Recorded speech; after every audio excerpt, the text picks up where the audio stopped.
Hello, hello, everybody, every pony and undecided. And well, here we are, another quarantine review. And I can't even say quarantine right, anyways, or such. But after seeing this about a few weeks ago, I had no words to say about Beastars. I wasn't sure how to address it without offending any members of the furry community, especially since Rocky Harmony is slowly entering in the furry community. I may as well invite a member of the Featherbrains who is associated with the furry community. So I brought today our local artist and knowledge of the furry community, Mr. Samoht-Lion. Say hello, Mr. Samlot. Hello, welcome, and please remain indoors. Oh, yes, and wash your hands for 20 seconds. Keep a horse length apart if you can, or lion's length apart, or whatever animal is associated with Beastars, because I am still confused about this series. I have theories, but I am still bewildered by it myself. Yeah, so, you want to talk about Beastars? You laid the groundwork on this one. I came across this from viral things you saw on Twitter and Facebook, and then I saw it was on Netflix was about a few weeks back when everything started been the general order to remain indoors. I'm like, well, got nothing else better to do. Let's take a look at a gander at this thing. And what we got, I was not sure what they were coming up with. I mean, was it a high school drama? Was it suddenly a mystery? Was it suddenly an adult version of Zootopia that probably the creators were inspired by?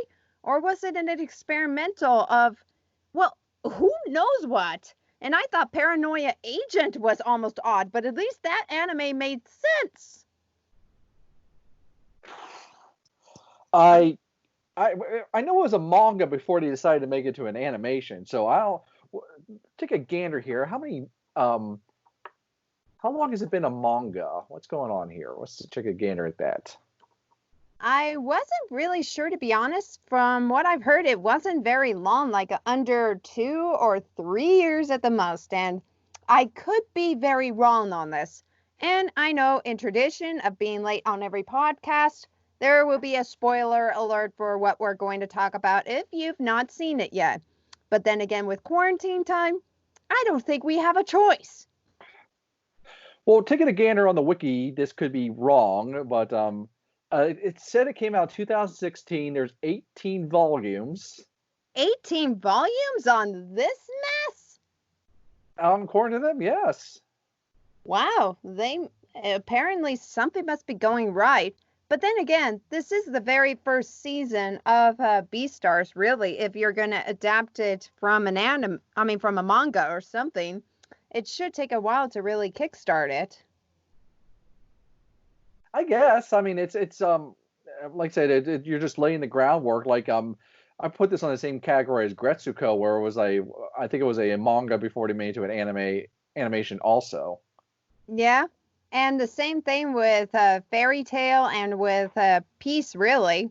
Oh golly, I think I can't remember the name of that anime that's lasted for over 20 years, but then again, that would be Berserk. That one has not been completed, even the manga form. He's like the Game of Thrones author for for manga, and yeah. Manga. He's still very, very particular and picky about his finishing it, whichever was. But like, come on, give us the story closure. We want the closure. What happens? Give us something. Not meaning to go off the Haru rabbit trail, but we may as well get back to the matter of Beastar. Which that is the kind of thing. While other animes and mangas have a straightforward story, we're not sure where really Beastars was really going here. Laying the groundwork of it, let's what do you wanted to discuss first? The animation style, the character design style. Well, I think we may as well go ahead and discuss the good parts about it, which are I really liked the animation style of how different it was. And not in terms of just the almost like CGI forms of the flowing movement, even though it seems a little odd compared to traditional. But in fact, it places on different styles in there, like sometimes stop motion for the intro, sometimes watercolor, and sometimes even high contrasts. You really see a lot of different things that they want to experiment with their style and light. And I will admit, even some of the scenes with the Lantern Festival were actually quite beautiful. And even the scenes with the scents going in, Legoshi's brain senses and everything with Haru and the shapes, that was actually pretty creative.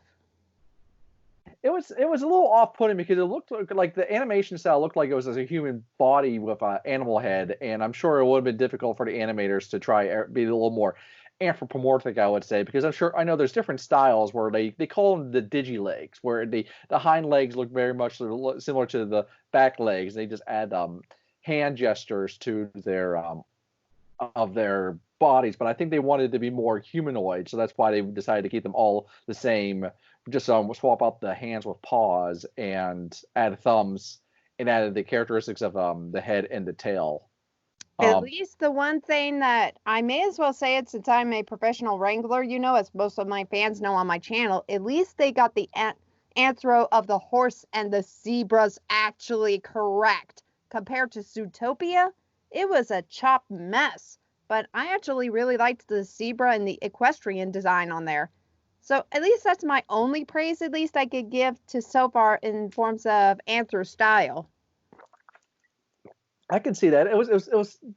It seemed like there's very few I guess you say like a lot of them were like out of animal style. Like case in point, the panda almost seemed like a very bulky character. Where compared to our main character, the wolf character, what's that gentleman's name again? Is that Legoshi? Yeah, where he seemed very tall and skinny, like almost looked like a basketball player's body type. You would see. If I didn't know he was a wolf from the beginning, I would have guessed he was a coyote almost, because he seemed almost a little thin. But then I've seen the wolves in Yellowstone, and they get pretty thin.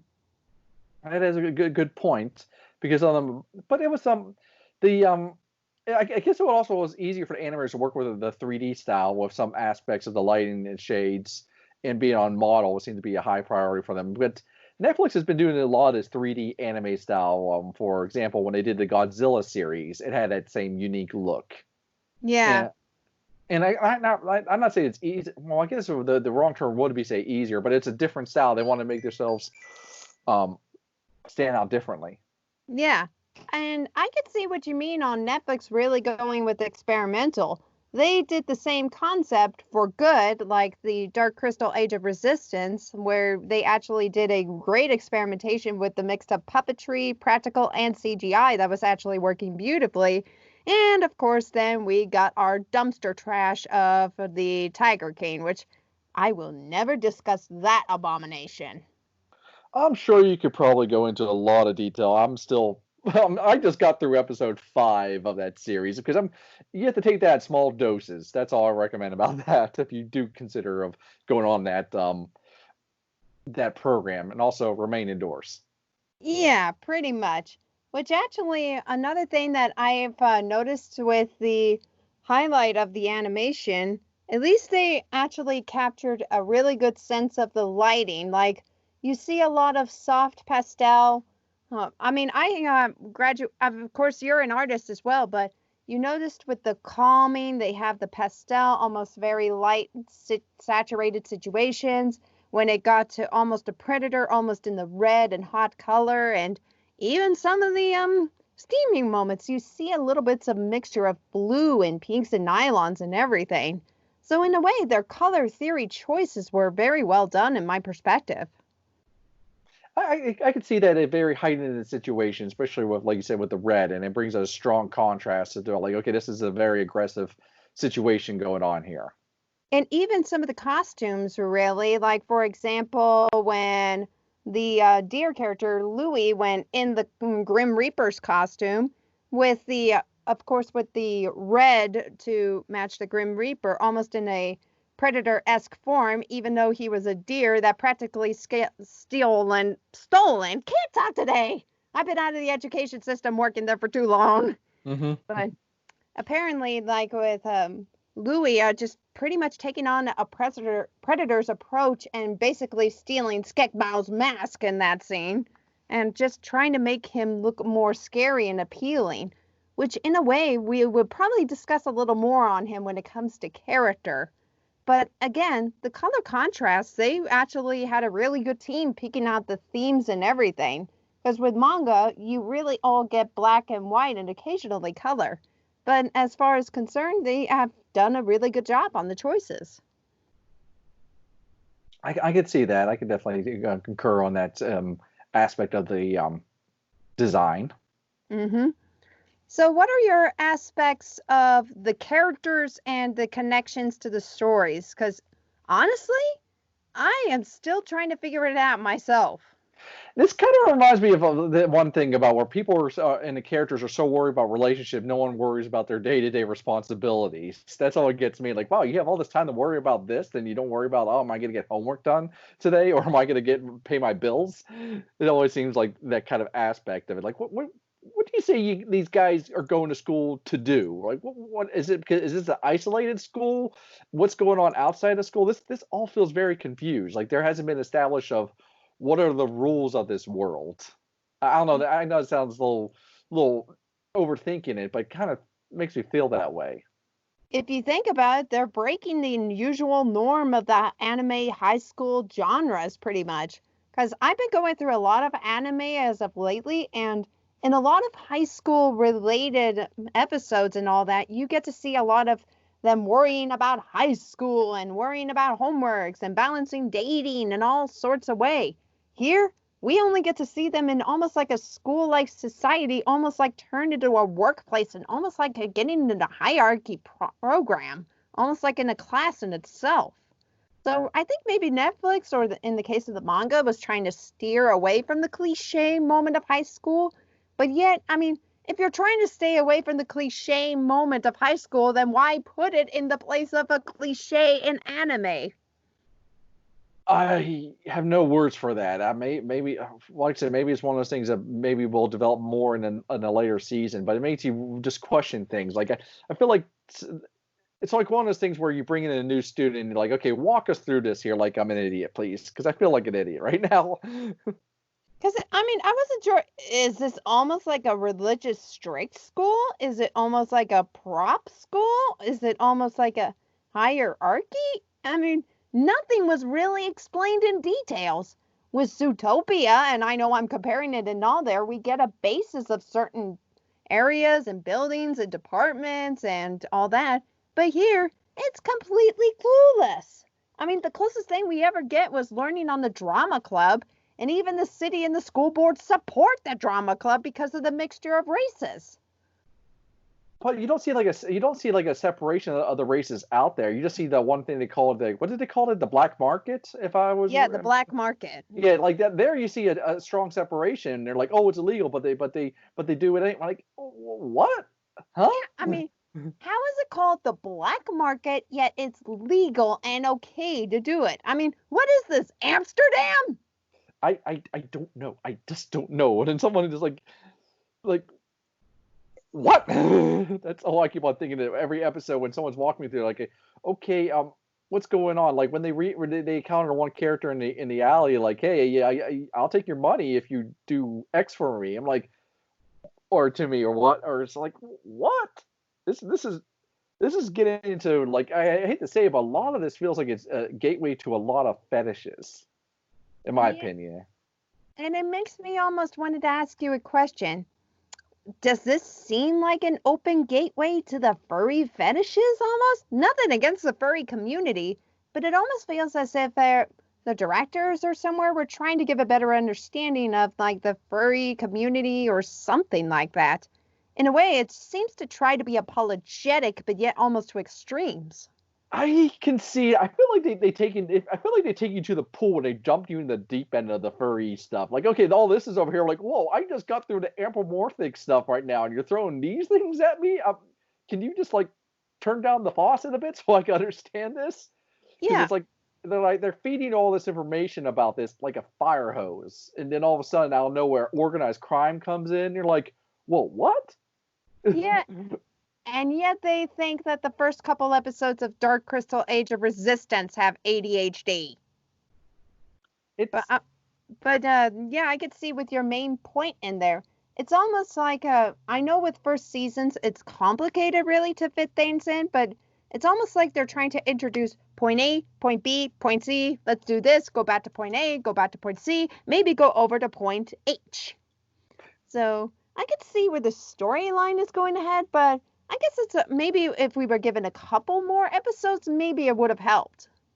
Yeah, I concur. Maybe they're also like they explain why they look anthropomorphic. That could have been, I don't know. It's like every time I think of anthropomorphic stuff, I always think of that episode of Batman Beyond where all the characters were like added animal features to their bodies. Or And like a goth or the gargoyles, really.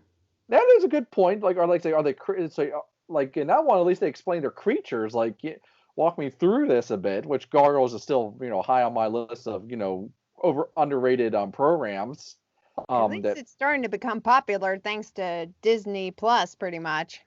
and yeah, I agree there. Yeah, I think I was trying to say on subject with the Beastars here. I know because I'm probably because once again you'll compare it to everything. You'll compare it to Zootopia. You'll compare it to Gretzko. Like in Gretzko, they're all anthropomorphic, but they at least they tell you it's an office environment, and they don't really tell you like how they're eating. They just it's sort of like here's all the characters and they're all animals. Okay, that makes sense. But then you watch that and then you start to wonder, okay, how should they? There's a animation that Sayer Sparks reviewed a while back, and also Bob show called Noah's Ark, where all the animals were anthropomorphic, and they always seem to be they frown upon the idea of a character eating another character. That seemed to be a big thing going on there. I could see that definitely what you mean on that, but I think that it would have it probably made a lot more sense when seeing Legoshi's turmoil when he doesn't want to give in to eating alive animals with the case of Haru, since apparently he's gone like better than Edward Cullen on not wanting to have a taste of her blood or flesh or anything like that. But at least with Legoshi, he's practically one of the most realistic characters that I can personally relate to in some areas. And I don't know if this is me on this, but could it be possible that he has some sort of a high functional case of maybe like autism or like kind of a weird awkwardness or such that seems almost relatable and that doesn't have to be related to disability? Yeah. I don't know much of his livelihood based on the mangas, but at least to me, that Legacy was the most relatable. I think I would have been more relatable if I saw these characters like talk to outside family structure, because all I can see is it seems like they're all on their own there, that they're isolated. And I think if they had like a scene where the character wrote a letter to their sibling or their family for guidance, I think I would probably connect it a little bit more, in my opinion. But it seemed like all of them were on their own. Yeah, especially with the case of Haru. And once again, I mean, Haru, she was a very strong feminine character, and there were some perspectives I can relate to in some of Haru's cases. And I know a lot of my friends would probably say, yeah, Casey has some of the traits of Haru in there. But yet we don't understand, other than her supposed last letter, that why is she suddenly acting this way towards the males, or why she suddenly becomes a loner and such. Yeah, we get to see with her connection with Legoshi due to with his antlers being shedded off apparently, which I want to make it clear it's not uncommon for deer when they shed off their antlers to have a lot of blood drip off like that. That usually happens when the felt comes off of their antlers, not when they all just fall off. So that's a little bit dramatic, but that's just the professional wrangler in me talking. Oh, they wanted some dramatic thing, so I guess that's what their objective was on that. I Yeah, I guess. mean, if you want to go for a little more dramatic, at least have some felt coming off, maybe a couple of the bloods dripping and all that. I mean, Cowboys and Indians showed better examples of that. Well, I don't know what you could do about that. It was their artistic description of it, so maybe they weren't like complete subject matter experts on it. Yeah, but then again, that was my own nitpick. Right.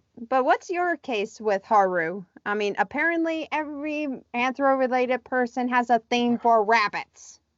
Not necessarily. I found it hard to get around the character. I felt like the character had a lot of like, well, trauma and some way the character coped with it was very unhealthy.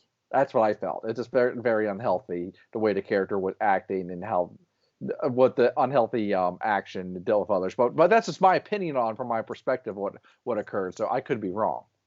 Yeah, she did had a lot of bluntness in there, and I would have understood her more again if we would have given a little more information of her background. I know, I concur. Yeah, But once and now, again, huh? now again, once again, it can relate to, like, outside, these characters still feel like they're on their own, like they're all abandoned characters there. No, At least, I mean abandoned, like abandoned children. I guess would be my best description. yeah, I think Jack is the golden retriever pretty much, which he was one of the cutest characters really, but I think he's the only one that's one of those light-hearted characters that really just stuck around really for those loners. So at least you gotta have that good supporting character in there. But again, you're right. We gotta have a little more info in there. It's like you can't just have a grilled piece of meat and then not have enough seasoning. I guess And so, yeah. I sound unbelievably dark talking about the black market recently with the meat on there. Yeah, that was a bit weird. And then they treat the whole black market like it's an addiction to narcotics. And yet they allowed it to accept it in. I wasn't sure if this was really the artist or even the manga writer's way of saying how we as a society don't allow such things, but yet we allow them to pass through anyway. Like pretty much like with street corner drugs, or the higher case of this would be prostitution and with trafficking and all that. We obviously get the best example really of sex trafficking and all that is with the case of Louis, which Louis. Hmm. I am not sure about this deer character in the first place. I really liked his intimidation, but yet almost to the point where I'm like, dude, take a chill pill.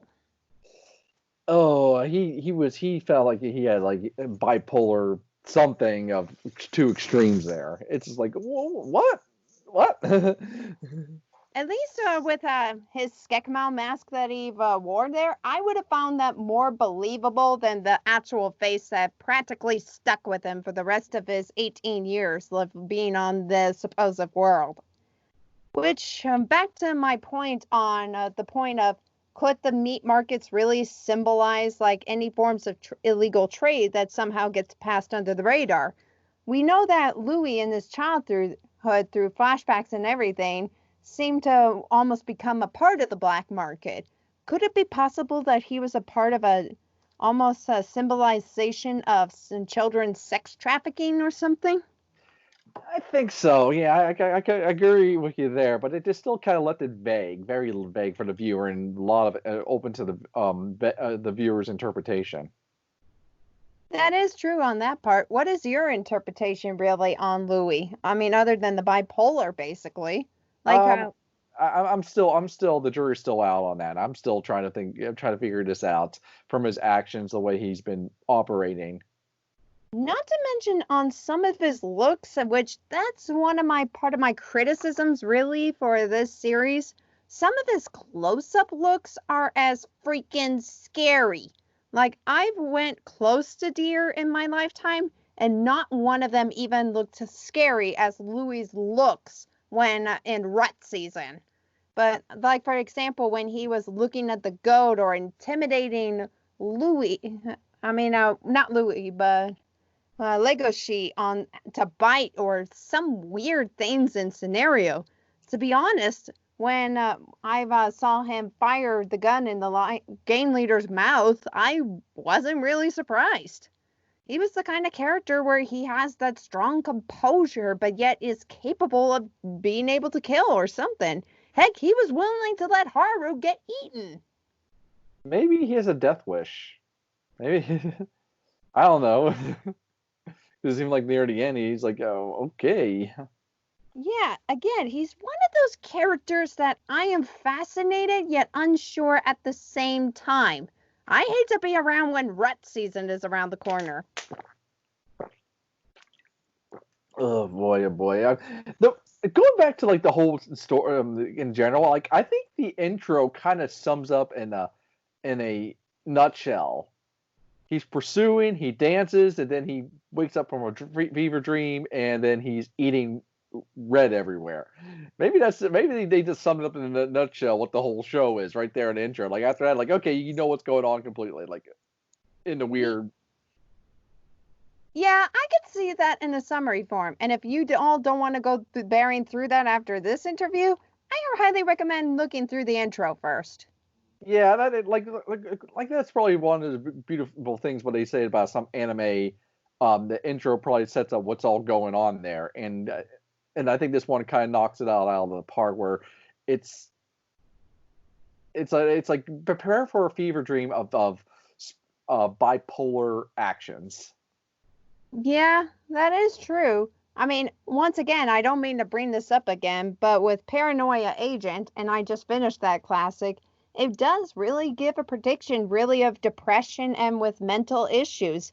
Perhaps maybe Beastars doing the same way with depression and going through with society changes and everything like that. And really how certain characters and individuals were raised at that point.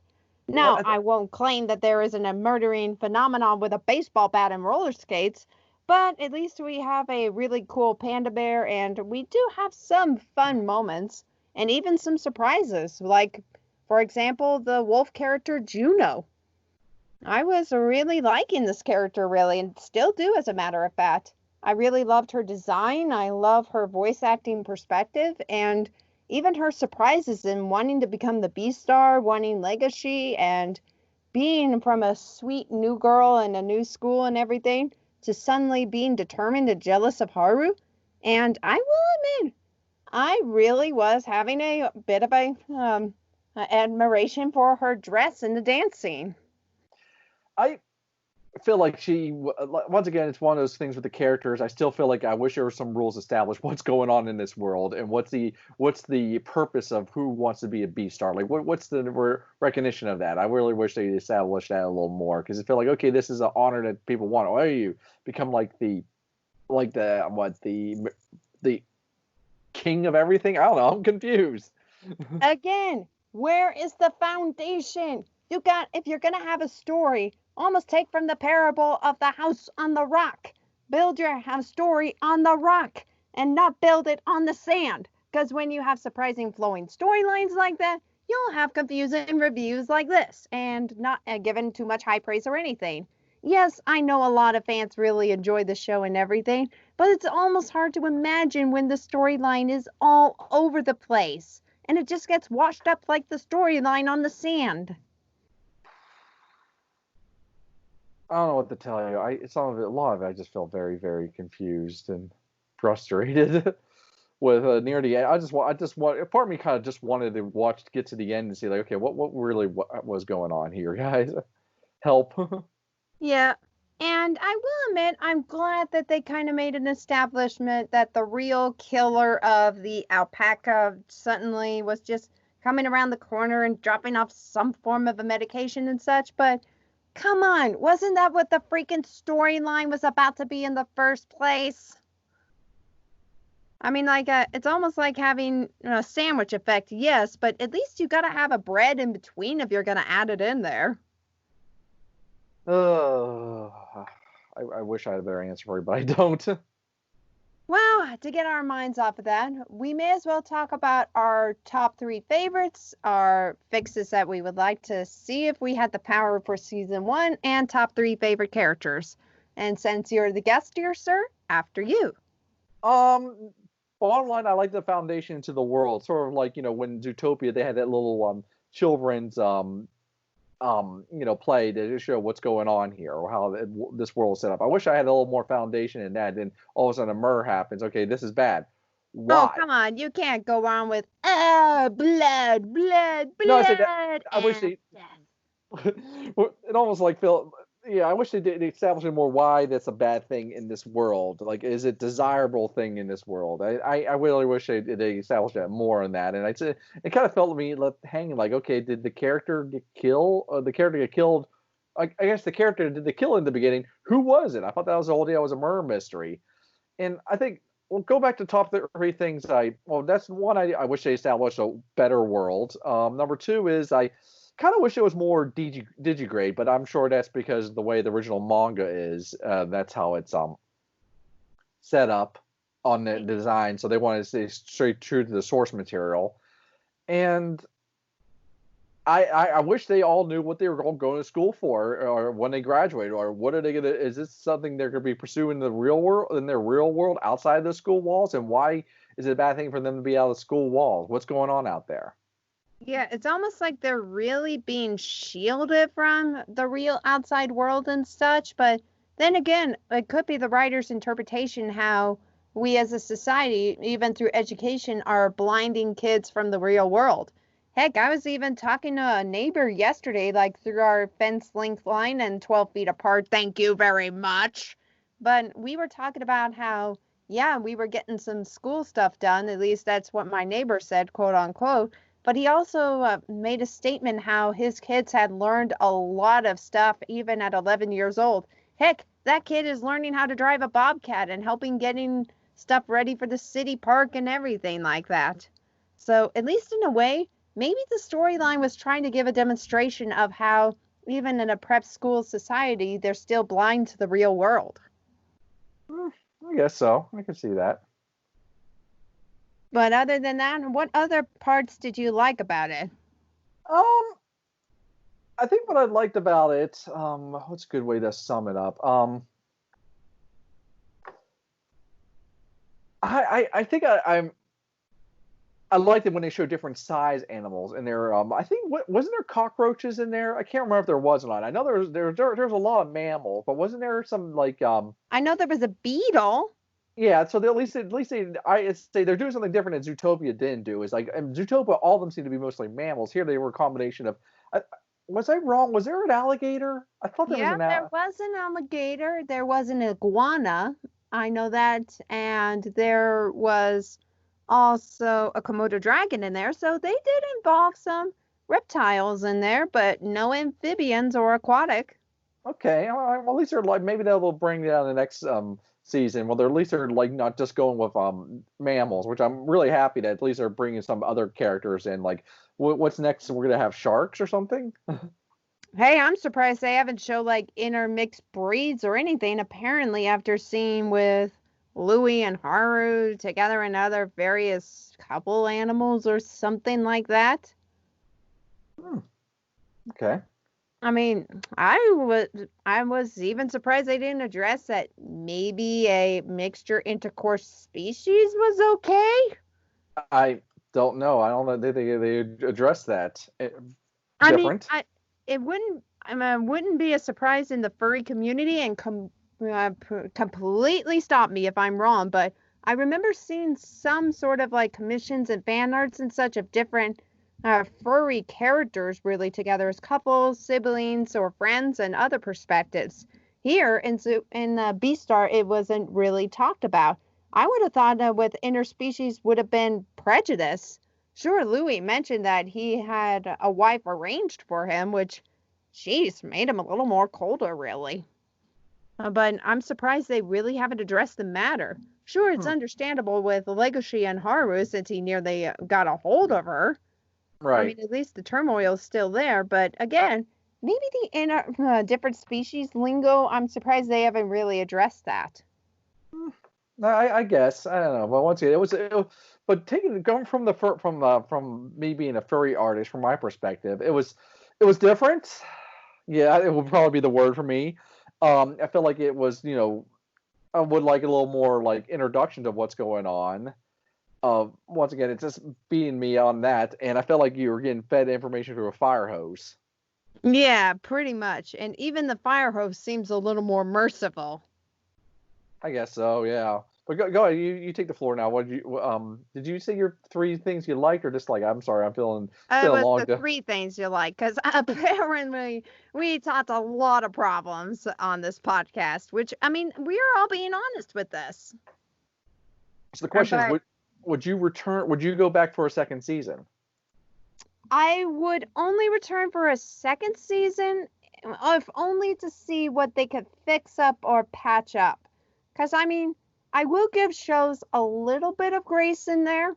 Because if they manage to fix up things for a second season, some plot holes and everything, then maybe, just maybe, and maybe I'm not too gracious of a person, but I'm willing to give it one more season or such, just to see who on earth killed the cute alpaca. That's a good point. We didn't get any closure on that one. They kind of left us hanging. Like what? It almost feels like the scene from what they said in the TV show. What was it? Twin Peaks. Like, Ah, we didn't get any closure there, or you get a forced closure on it. Eventually, we'll get to it. I mean, give us some answers for heaven's sake. But my top three things, I've mentioned at one point the different experiments of the animation and the color theory. I actually really liked the few characters in there, like Legoshi and Juno. And actually, believe it or not, I really enjoyed the voice acting in there. Like I myself am pretty much a on the side voice actor for the brony community and several other fandoms, but I really enjoyed how even though this world is so different, they sound more like grown-ups than in high school. And believe me, I work in the school district and I know that I keep hearing a lot of like late 20s to early 40s in high school compared to the kids I work with. I mean, I can understand like being professional actors and everything and not wanting the young and innocence and all, but then again, I work with animals for a living and I know they seem to have more years in them in humans than their regular animals and such. And again, I know I'm a wrangler, I'm such a geek on that type of thing, but at least I really enjoyed the voice acting in there surprisingly in a high school setting, even on the weird chicken scene. Which I never really got that. Oh, I wouldn't recommend Googling it. Don't do it. Don't do it. I mean, I know of how chickens produce and everything. I grew up on a farm, but even me, it's almost like, are you just donating your eggs for food pretty much? Selling off a pretty much almost a part of your offspring? It sort of reminds me of that one show. What was it called? Monster Kazumi. When they talk about things with eggs now, I'm like, oh boy. I think this is just a gateway for people to find new fetishes. Sort of like, I that's all I can say. People are gonna find new hobbies, I guess. Yeah, I mean, I'm finding a lot of new hobbies and I've come up with a lot of creative things on shut-ins. And I think with this almost attempt on new hobbies after seeing that scene, it almost made me sweat more than the Arizona sun. Oy, oy, oy, oy, oy. But yeah, other than that, the voice acting work was pretty much fantastic in there. So yeah, that's my top three favorite there. So give me your top three favorite characters. Um, I guess right off the top of my head would probably be what was the female wolf's character's name? Juno. Juno. Um, I would say the zebra character. What was her Yeah, name? she's really cool. I can't remember her name neither, but I love the zebra's design and her facial. And I work for equestrians, and to me, she was like awesome to design with. In fact, if ever I get my OC designed in that style, at least they do the horses right. Wasn't there a giraffe character? I can't Yeah, remember there. they All have the right. giraffe in there. I'm just going off design because there's so much going on, and I just felt like I understand the our main characters, but I think those are the because I started looking in the background and I'm looking at other character design. Like, okay, how did it do this? How's this work? Yeah, which that's another thing I wanted to ask you about, really, in comparison to Zootopia, which I know this seems very uncanny and unfair, and EC Racist would probably haunt my channel when I pretty much downplay his favorite Disney show movie of all time, but I really think Beastars, despite all its flaws and everything, and even though it kind of looks more human than animal, I think they really did the facial structures, skeletal wise, more accurately. And even the weight and even the giraffe was more realistic than the Zootopia. I could see that, but once again, they were being true to their manga, and I'm sure it was the way the artists prefer to work, and it could also be their style, and they might as well stick to what was been established. Yeah, I can see what you mean on that. But back to the question on like, what is your intake like if you were to pick between Zootopia or with Beastars, as someone who works with the furry community, what would you be drawn more to? I think you'd be more drawn to Zootopia, because there's a little more variety in the body styles, I would say, and what has and a lot more digigrade, I guess you would say, with animal characteristics. And I think with Beastars, you would start to feel like it's almost looks like with humans with animal heads on it almost. I think that might compare it to that too much, but once again, it's just two extreme different styles. Yeah, I could see what you mean. And like I said, maybe I was being a little unfair towards Zootopia. I think you have a right to compare them to. I mean, they're two different monsters altogether. Yeah, monsters indeed. But other than that, this was a show I was glad I got into that had me thinking a lot. So, in my final thoughts on it, I thought it was average. It's not bad, it's not great, it's just average. I'd give it an average. Like it's something if it's a rainy day, nothing's going outside, take a Or gander a at it. national worldwide pandemic. I'd say it's good. It's like some programs are worth a rainy day to take a look at and just go, let's take a look at it. I wouldn't say it's a guilty pleasure. It's just worth like exploring to say, oh, well, that was an interesting trip. Yeah. And even though if there's one thing I will take out of it, I do want Juno's red dress so bad. I'm sure someone out there you can probably commission out there. I think they would have the time and energy to make it. Yep. Fan artists to your tablets. How about? So, yeah, but I'm really glad it was at least worth a watch. And thank you so much for talking me through it. What would be your advice for someone who is still willing to go through this? What would you give them? At least the best advice on it. Take it in small doses, I would say, and really reflect on each episode. And before you go binge watching, because sometimes if you binge watch and you start to feel like a little bit of ADD, like, did I miss something? When did this happen? Yeah, I think I would agree with you on the same concept. Well, thank you so much for dropping by, Samlot. Will do. And if you really like what you see here, I highly recommend goes to his Etsy shop. And he's done amazing art in the past. And you may have seen some unboxing videos, but the link of his DeviantArt, his Etsy is all in the description below. Go support this guy. He's awesome. And he's just a joy to have around. Also, I have my website up right now, well, my store on there. So, all right, then I will post that too. All right, will do. Yeah, so go support him. Fly, my lovelies. Fly, fly. Go spend your money while you're quarantined. I mean, if you can.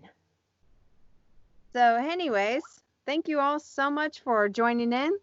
I am the Dark Horse of KC, and this is Samoht-Lion. Have a good, creative, and blessed day. And remain indoors. Yes, wash your hands for 20 seconds. Not 20 minutes, 20 seconds. Bye.